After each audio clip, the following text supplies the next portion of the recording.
I'm going, in place of a sermon, I'm going to just address a few thoughts on the past year, as I often do on the Sunday of the APCM, in place of the parish priest's report later on in the meeting, so that everyone gets to hear it, and particularly also those who are tuning in online. So our annual parochial church meeting takes place after this High Mass.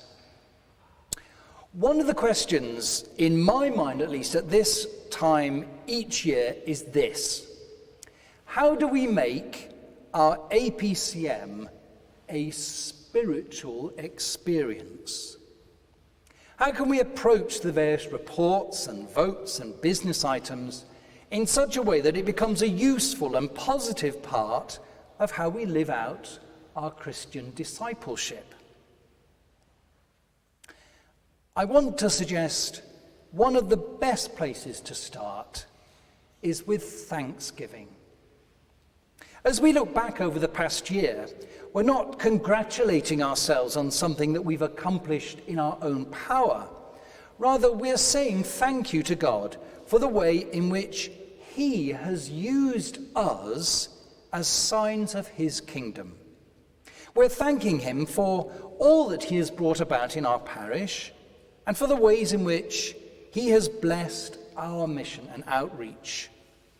And in doing that, we place into His hands the plans that we have for the coming 12 months, knowing that it is only in His power that we can accomplish anything. Well, you will all have had the opportunity to read this year's annual report. I'm sure it has made scintillating reading, and that you've been sleeping with a copy of it under your pillow for weeks. But it summarizes all that we've managed to accomplish together in God's strength over the past 12 months. One of the most significant things that will be presented to our APCM this year is a new electoral roll. It should be news of significant encouragement to all of us that this measure of the size of our parish has grown substantially since the last revision 6 years ago. Our electoral roll has expanded from 144 to 214. That's an increase of about 50%. This is a substantial achievement. The number of people on a church's electoral roll isn't, of course, the only measure of how healthy a church is, but it is nonetheless a significant one. All electoral rolls are wiped clean and reconstructed every 6 years. They're like the membership list, if you like, of a Church of England parish. The aim of that is to construct a reasonably accurate record of who's associated with a parish. The usual pattern one would expect to see is that in a renewal year, the total number on an electoral roll tends to decrease. It tends to decrease because all the various people who've died or moved away or aren't worshipping anymore are removed. And it then only gradually increases, going back up over the following 6 years. So to have increased in number through a full electoral roll revision, therefore, is a very significant statistical result. To have increased by such a large margin is very notable indeed. It shows our parish's worshipping community has changed hugely since the roll was last created in 2019. The general patterns of attendance that we're seeing at All Saints point to a worshipping community which, by contrast with that which we had in 2019, is substantially larger, more diverse, and has a lower average age, but which attends services a little less regularly than was the case in 2019.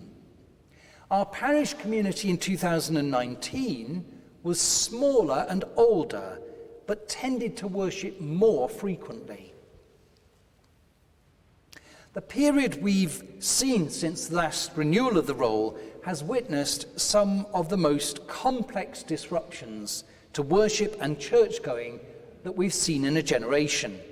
This parish has not been immune to the challenges of COVID, but has worked incredibly hard to rebuild the community which worships at All Saints and to reach out to new people with love and welcome.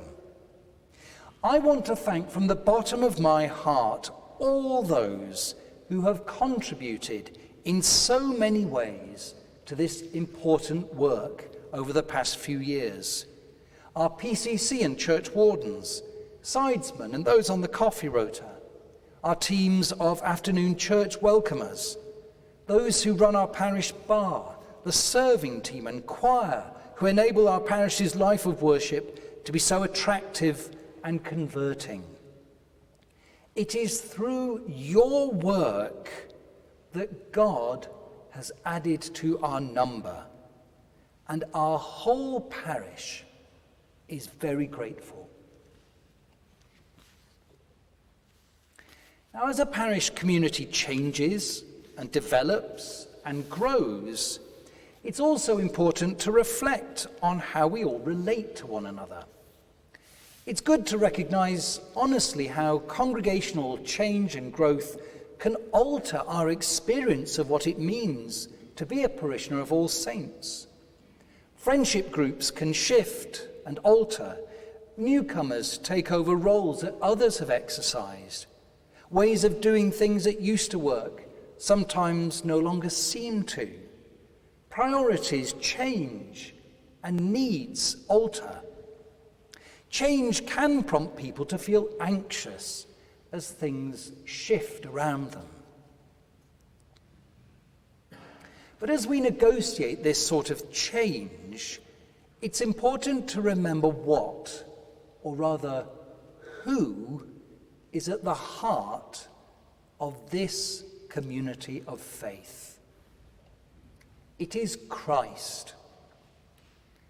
Christ at the heart of all that we do and all that we are. Our sole purpose as his body is to be a sign of his kingdom and to help others enter into a deep and personal relationship with him too.